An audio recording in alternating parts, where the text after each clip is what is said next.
கரூர் நெரிசல் வழக்கில் சிபிஐ விசாரணை நடத்தப்படும் என்று தீர்ப்பு வழங்கப்பட்டிருக்கிறது. ஜனதா கட்சியின் கவுன்சிலர் உமா ஆனந்தன் மற்றும் பாஜகவின் வழக்கறிஞர் GS மணி ஆகியோர் தாக்கல் செய்த மனுவின் அடிப்படையில் சிபிஐ விசாரணைக்கு உத்தரவு பிறப்பிக்கப்பட்டிருக்கிறது. இதனால் சிறப்பு புலனாய்வு குழுவின் விசாரணை தகவல்கள் ஆவணங்கள் அனைத்தும் இனி சிபிஐ வசம் ஒப்படைக்கப்படும்.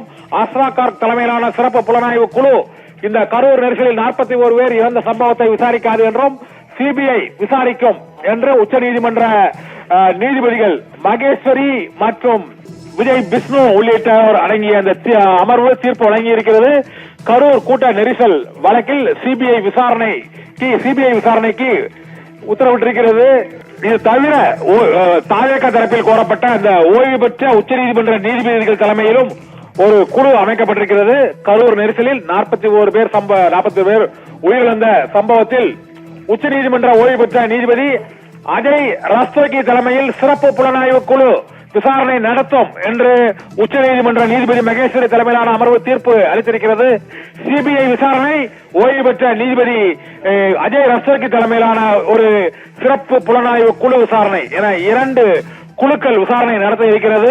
இந்த விசாரணை குழுவின் அறிக்கையின் அடிப்படையில் சிபிஐ அந்த நடவடிக்கைகளை அடுத்தடுத்து மேற்கொள்ளும் என எதிர்பார்க்கப்படுகிறது. இதனால் தமிழகத்தில் உயர்நீதிமன்றம் அமைத்த சிறப்பு புலனாய்வு குழுவின் விசாரணை ரத்து செய்யப்படுகிறது. ஒன்று.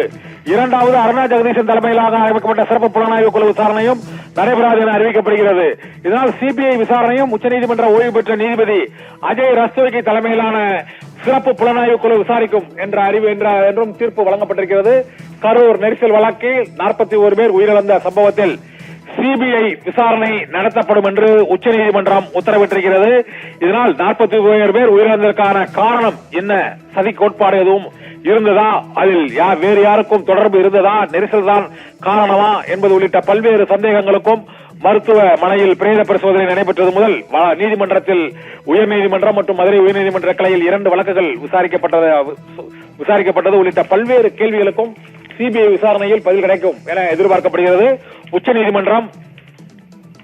உச்சநீதிமன்ற நீதிபதி மகேஸ்வரி தலைமையிலான அமர்வு சிபிஐ விசாரிக்கும் கரூர் நெரிசல் வழக்கை என்று உத்தரவிட்டிருக்கிறது. ஓய்வு பெற்ற நீதிபதி அஜய் ரஸ்தோகி தலைமையில் சிபிஐ இந்த விசாரணை குழுவை அமைத்து ஓய்வு பெற்ற நீதிபதி அஜய் ரஸ்தோகி தலைமையிலான சிறப்பு புலனாய்வு குழு விசாரணை நடத்தும் என்று அறிவிக்கப்பட்டிருக்கிறது.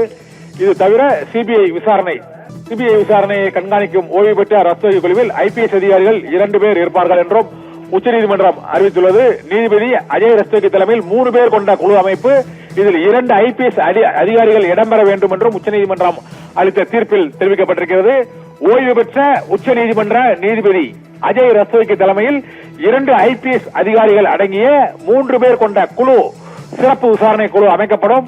இந்த விசாரணை குழு அளிக்கும் அறிக்கையின் அடிப்படை மற்றும் சிபிஐயின் விசாரணையும் நடத்தப்படும் என்று நீதிபதி மகேஸ்வரி தலைமையிலான அமர்வு கரூர் நெரிசலில் 41 பேர் உயிரிழந்த சம்பவத்தில் உத்தரவிட்டிருக்கிறது. இந்த சிபிஐ விசாரணையை ஓய்வு பெற்ற நீதிபதி அஜய் ரஸ்தோகி தலைமையிலான சிறப்பு புலனாய்வு குழு கண்காணிக்கும் என்றும் உச்சநீதிமன்றம் உத்தரவிட்டிருக்கிறது. கரூரில் தாவேகா தலைவர் விஜயின் பிரச்சாரத்தில் 41 பேர் உயிரிழந்த சம்பவம் தொடர்பான வழக்கு விசாரணையை சிபிஐ விசாரிக்கும் என்று உச்சநீதிமன்றம் அதிரடியான தீர்ப்பை வழங்கியிருக்கிறது.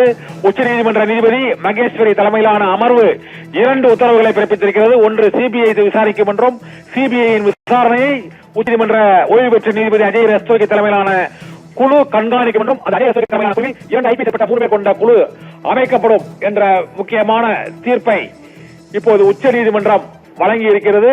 சிபிஐ தனது விசாரணை அறிக்கையை அஜய் ரஸ்தோகி தலைமையிலான அந்த குழுவிடம் அறிக்கும். அந்த குழுவின் அறிக்கை அளித்த பரிந்துரையின்படி அடுத்த கட்டமாக அந்த குற்றம் யார் மீது சுமத்தப்படுகிறது அல்லது யார் இந்த நெரிசலுக்கு காரணம், அரசு அதிகாரிகளா தாவேகா நிர்வாகிகளா என்பது குறித்து சிபிஐயின் விசாரணை அறிக்கையில் பரிந்துரைக்கப்படும் நபர்கள் மீது நடவடிக்கை எடுக்கப்படும் என எதிர்பார்க்கப்படுகிறது.